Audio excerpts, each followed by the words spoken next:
Hi dears, welcome back to my YouTube channel.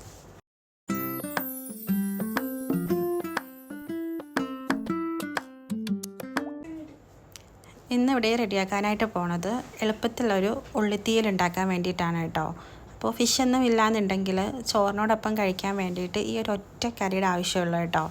അപ്പോൾ അത് നമുക്ക് എങ്ങനെയാണ് റെഡിയാക്കുന്നതെന്നുള്ളത് നോക്കാം. ഫസ്റ്റായിട്ട് ചട്ടിയിൽ വെളിച്ചെണ്ണ ചൂടാവുന്ന ടൈമിൽ നമുക്ക് കുറച്ച് കടുക് പൊട്ടിക്കാം. അതിനുശേഷം ഒരു 2-3 വെളുത്തുള്ളി അത് മതി കേട്ടോ. അതൊന്ന് ക്രഷ് ചെയ്തെടുക്കുക. എന്നിട്ട് കടുക് പൊട്ടി അതൊന്ന് വരുന്ന സമയത്ത് നമുക്ക് ക്രഷ് ചെയ്ത് വെച്ചിരിക്കുന്ന വെളുത്തുള്ളി ഇതിലേക്ക് ഇട്ട് കൊടുക്കാം. ഇത് നന്നായിട്ടൊന്ന് ബ്രൗൺ കളറായിട്ട് വരണം കേട്ടോ. ആ ടൈമിന് നമുക്ക് ഇതിലേക്ക് ഒരു 2-3 ഡ്രൈഡ് ചില്ലി ഒന്ന് ഇട്ട് കൊടുക്കാം കേട്ടോ. അപ്പോൾ എരിവിനനുസരിച്ച് വേണമെങ്കിൽ നമുക്ക് എത്ര വേണമെങ്കിലും ആഡ് ചെയ്യാം. ഇതിപ്പോൾ ഇവിടെ ഞാൻ ഒരു 3 ചുവന്ന മുളകാണ് കേട്ടോ ഇട്ട് കൊടുക്കുന്നത്. അതിനുശേഷം അതും കൂടി നമുക്കൊന്ന് നന്നായിട്ടൊന്ന് റോസ്റ്റ് ചെയ്തെടുക്കാം.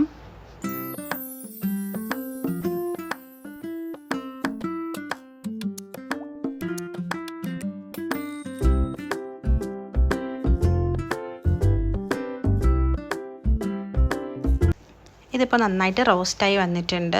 അപ്പോൾ നമ്മൾ ഇതിലേക്ക് ചേർത്തിരിക്കുന്നത് ചെറുള്ളിയാണ് കേട്ടോ. അപ്പോൾ ഒരു 10-15ഓളം ചെറുള്ളിയാണ് കേട്ടോ എടുത്തിരിക്കുന്നത്. ആ ചെറുള്ളി സ്ലൈസായിട്ടൊന്ന് കട്ട് ചെയ്തെടുക്കുക. ഒരുപാട് കട്ടിക്ക് കട്ട് ചെയ്യേണ്ട ആവശ്യമില്ല, കുറച്ച് നേരിയ രീതിക്ക് തന്നെ കട്ട് ചെയ്യുക. എന്നിട്ട് അതിലേക്ക് നമുക്ക് എരിവിനനുസരിച്ച് ഇതിലേക്ക് ഇപ്പോൾ ഞാൻ 2 പച്ചമുളകാണ് കേട്ടോ ചേർത്തിട്ടുള്ളത്. 2 പച്ചമുളകും അതുപോലെ തന്നെ കുറച്ച് കറിവേപ്പിലയും കൂടി ഇട്ടിട്ട് നമുക്കിത് നന്നായിട്ടൊന്ന് വഴറ്റിയെടുക്കാം. ഇതൊന്ന് നന്നായിട്ടൊന്ന് സോഫ്റ്റായിട്ട് വരണം കേട്ടോ. നമുക്ക് നന്നായിട്ടൊന്ന് വഴറ്റിയെടുക്കാം.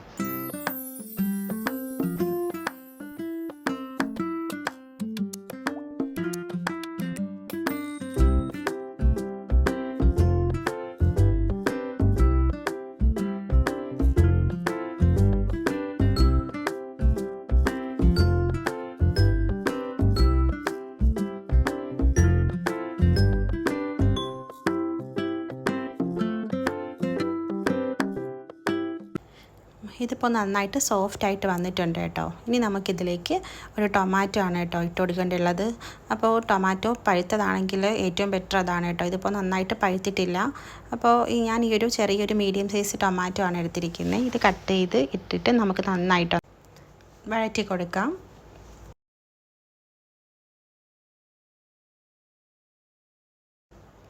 ഇപ്പോൾ നമ്മൾ ഇതുവരെ ഉപ്പ് ചേർത്തിട്ടില്ല കേട്ടോ. അപ്പോൾ നമുക്ക് ഇതിലേക്ക് കുറച്ച് ഉപ്പിട്ട് കൊടുക്കാം കേട്ടോ. ഒരുപാട് ഉപ്പ് ചേർക്കേണ്ട ആവശ്യമില്ല, നമുക്ക് ലാസ്റ്റ് നോക്കിയിട്ട് ഇട്ട് കൊടുക്കാം. ഇപ്പോൾ കുറച്ച് അതായത് നമുക്ക് ടൊമാറ്റോയും ഈ സവാളയൊക്കെ പെട്ടെന്ന് വെന്ത് കിട്ടാൻ വേണ്ടിയിട്ട് സോൾട്ട് ഇട്ട് കൊടുത്താൽ നന്നായിട്ട് പെട്ടെന്ന് വെന്ത് കിട്ടും കേട്ടോ. അപ്പോൾ അതിന് വേണ്ടിയിട്ടാണ് ഞാൻ കുറച്ച് സോൾട്ട് ആഡ് ചെയ്ത് കൊടുത്തത്. എന്നിട്ട് നമുക്കിതൊന്ന് വേവിച്ചെടുക്കാം. ഇത് അടച്ച് വെക്കുകയാണെങ്കിൽ പെട്ടെന്ന് തന്നെ വെന്ത് കിട്ടും കേട്ടോ. അപ്പോൾ നമുക്ക് ഒരു അടപ്പ് വെച്ചിട്ട് ഇതൊന്ന് അടച്ച് വെക്കാം. ഇതിപ്പോൾ ഒരു 2 മിനിറ്റോളം നമ്മൾ അടച്ചു വെച്ചിട്ടുണ്ടായിരുന്നു കേട്ടോ. ഇപ്പോൾ ഇത് നന്നായിട്ട് കുക്കായി വന്നിട്ടുണ്ട്. ഇനി നമുക്കിതിലേക്ക് വേണ്ടുള്ള മസാല പൗഡേഴ്സൊക്കെ ആഡ് ചെയ്ത് കൊടുക്കാം. അപ്പോൾ ഈ ഉള്ളിത്തീയലിന് മെയിനായിട്ട് ചേർക്കുന്നത് ജീരകം പൊടിച്ചതാണ് കേട്ടോ. ജീരകപ്പൊടി ഉണ്ടെങ്കിൽ അങ്ങനെ, ഇതിപ്പോൾ ജീരകം ഇല്ലാത്തതുകൊണ്ട് നമ്മൾ ജസ്റ്റ് ഒന്ന് ക്രഷ് ചെയ്തെടുത്തിരിക്കുകയാണ് കേട്ടോ. എന്നിട്ടതൊന്ന് മിക്സ് ചെയ്തെടുക്കുക. അതിനുശേഷം ഇതിലേക്ക് ഒരു 1/4 ടീസ്പൂൺ മഞ്ഞൾപ്പൊടിയാണ് കേട്ടോ. ടേബിൾ സ്പൂൺ അല്ല, ടീസ്പൂണാണ് കേട്ടോ. അപ്പോൾ 1/4 ടീസ്പൂൺ മഞ്ഞൾപ്പൊടി ഇട്ടിട്ട് നമുക്കിതൊന്ന് മിക്സ് ചെയ്തെടുക്കാം. അതിന് ശേഷമാണ് കേട്ടോ മുളക് പൊടിയും മല്ലിപ്പൊടിയും ചേർക്കുന്നത്. ഇനി ഇതിലേക്ക് ചേർക്കുന്ന മുളക് പൊടി 1.5 ടേബിൾ സ്പൂൺ മുളക് പൊടിയാണ് കേട്ടോ ചേർത്ത് കൊടുക്കുന്നത്. ഇത് കശ്മീരി ചില്ലി പൗഡറാണ് കേട്ടോ. അപ്പോൾ ഒട്ടും തന്നെ എരിവുണ്ടാവില്ല, നല്ല കളറും ഉണ്ടാവും. അപ്പോൾ എരിവിനനുസരിച്ച് നിങ്ങൾക്ക് ചേർത്ത് കൊടുക്കാം. ഇപ്പോൾ ഇവിടെ ഞാൻ 1.5 ടേബിൾ സ്പൂൺ കശ്മീരി ചില്ലി പൗഡറും ഒരു 3/4 ടേബിൾ സ്പൂൺ മല്ലിപ്പൊടിയാണ് കേട്ടോ ചേർക്കുന്നത്. ഇനി ഇതിൻ്റെ റോസ് സ്മെല്ലൊന്ന് മാറാൻ വേണ്ടിയിട്ട് നമുക്കൊന്ന് ജസ്റ്റ് ഒരു മിനിറ്റോളം ഇതുപോലെ ഒന്ന് മിക്സ് ചെയ്തെടുക്കാം കേട്ടോ. അപ്പോൾ ആ മുളക് പൊടിയുടെയും മല്ലിപ്പൊടിയുടെയൊക്കെ ഒന്ന് ആ പച്ചമണം മാറാനായിട്ടുണ്ട്. അപ്പോൾ നമുക്കതൊന്ന് മിക്സ് ചെയ്തെടുക്കാം.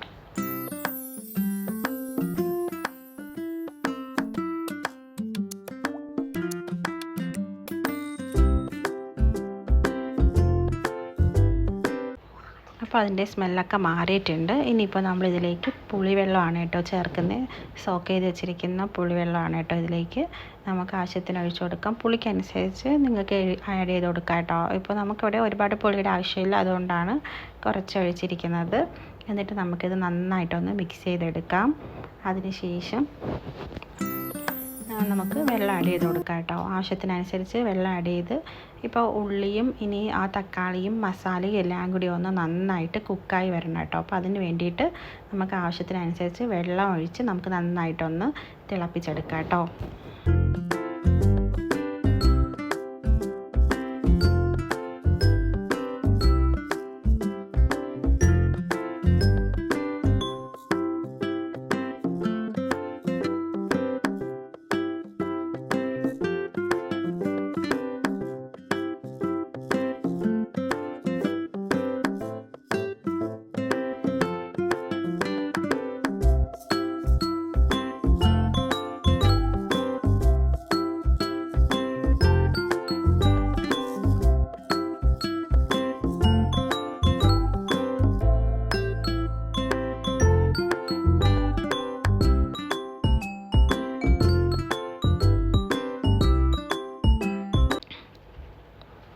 ഈ ടൈമിന് നമുക്ക് ഉപ്പും പുളിയൊക്കെ കറക്റ്റാണോ എന്ന് നോക്കാം. ആവശ്യമെങ്കിൽ ഉപ്പോ പുളിയോ എന്താണെന്ന് വെച്ചാൽ ചേർത്ത് കൊടുക്കാം കേട്ടോ.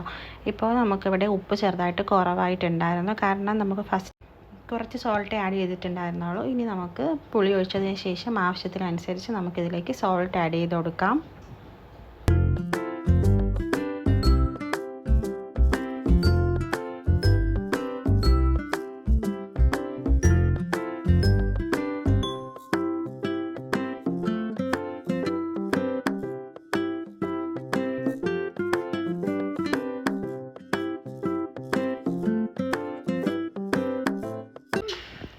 ഇനി ഇതിലേക്ക് ഒരൊറ്റ ഇൻഗ്രീഡിയൻസ് കൂടിയുള്ളൂ കേട്ടോ ചേർക്കാൻ വേണ്ടിയിട്ട്, ഉലുവ പൊടിച്ചതാണ് കേട്ടോ. അപ്പോൾ നമുക്ക് ഒരു 1/4 ടീസ്പൂൺ ഒരു ഉലുവ പൊടിച്ചതും കൂടി ചേർത്ത് കൊടുത്തിട്ട് നമുക്കിതൊന്ന് നന്നായിട്ട് തിളപ്പിച്ചെടുക്കാം.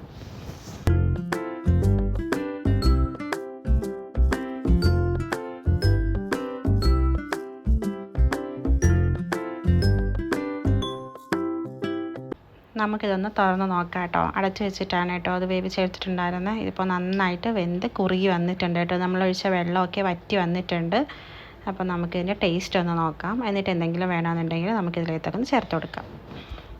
ഇവിടെ നന്നായിട്ട് കുറുകി വന്നിട്ടുണ്ട് കേട്ടോ. അടിപൊളി ടേസ്റ്റാണ് കേട്ടോ കഴിക്കാൻ വേണ്ടിയിട്ട്. ചോറിന് ഇത് മാത്രം, അതിൻ്റെ കൂടെ സൈഡിൽ പപ്പടം കൂടി പൊരിച്ചതുണ്ടെങ്കിൽ വേറെ ഒന്നും തന്നെ വേണ്ട. ഈ ഒരു ഒറ്റ കറിയുടെ ആവശ്യം മാത്രമേ ഉള്ളൂ കേട്ടോ.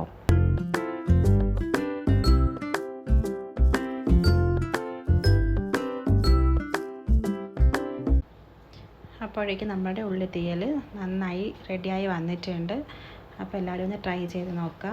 ഇഷ്ടമായിട്ടുണ്ടെങ്കിൽ ലൈക്ക് ചെയ്യുക, ഷെയർ ചെയ്യുക, അതുപോലെ തന്നെ ഒന്ന് സബ്സ്ക്രൈബ് ചെയ്യുക കേട്ടോ. പിന്നെ നിങ്ങളുടെ കമൻസുകൾ ഒക്കെ കമൻ്റായിട്ട് അറിയിക്കുക. അപ്പോൾ thanks for watching. Thank you.